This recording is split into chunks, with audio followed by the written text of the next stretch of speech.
ये देखो अभी हम बिरयानी पका रहे हैं।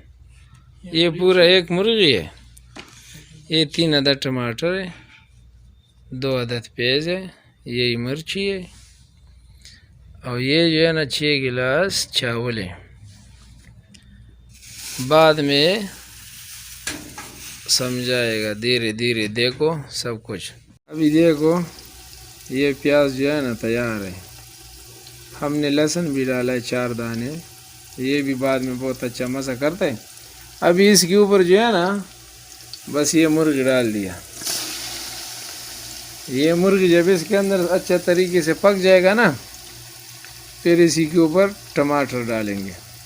टमाटर भी जब गल जाएगा उसके बाद पानी डालेंगे, चावल डालेंगे। अभी देखो मुर्गी का यही हालात हो गया, मुर्गी पक्का तैयार है। इसके ऊपर अभी हम डालेंगे टमाटर।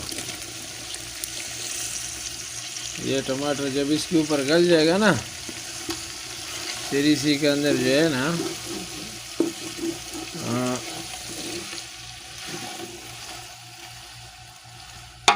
अभी देखो ये टमाटर जो है ना गल गया। अभी हमारा पास जो है ना 6 गिलास चावल थे ना, तो 11 गिलास पानी हम इसमें डालेंगे। पहला पानी डालेंगे, बाद में पुसा हुआ चावल है, पहले पानी में भिगो के रखा हुआ था वो इसमें डालेंगे।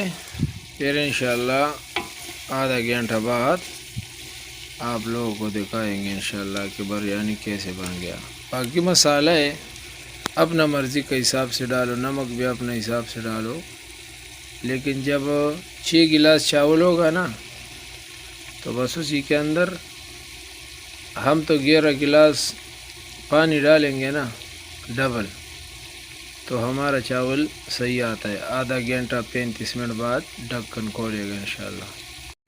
ये देखो अभी हमने चावल इसी के अंदर गिराया, पहले पानी गिराया बाद में चावल। ये चावल जो है ना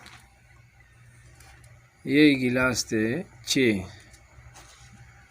और हमने इसके अंदर गिराया 11 गिलास पानी। ये चावल जो है ना हमारा 11 गिलास पानी का बराबर है हिसाब। थोड़ा कम ज़्यादा मुश्किल नहीं है, लेकिन बस इंशाल्लाह फिर आधे घंटे बाद देखना पड़ेगा। हम इसको देंगे 35 मिनट। गैस को जो है ना बिल्कुल कम रखेंगे, अभी तेज़ है, बस कि खाली सिर्फ पतीले के साथ गैस टच होगा। ये देखो अभी ये तेज़ है, देखता नहीं है सही, लेकिन हमने कम कर दिया हल्का सा, बस खाली अभी इसके ऊपर ढक्कन रखेगा। 35 मिनट बाद इंशाल्लाह ये तैयार होगा। अभी देखो इंशाल्लाह 35 मिनट हमारा बिरयानी मियाँ तैयार है।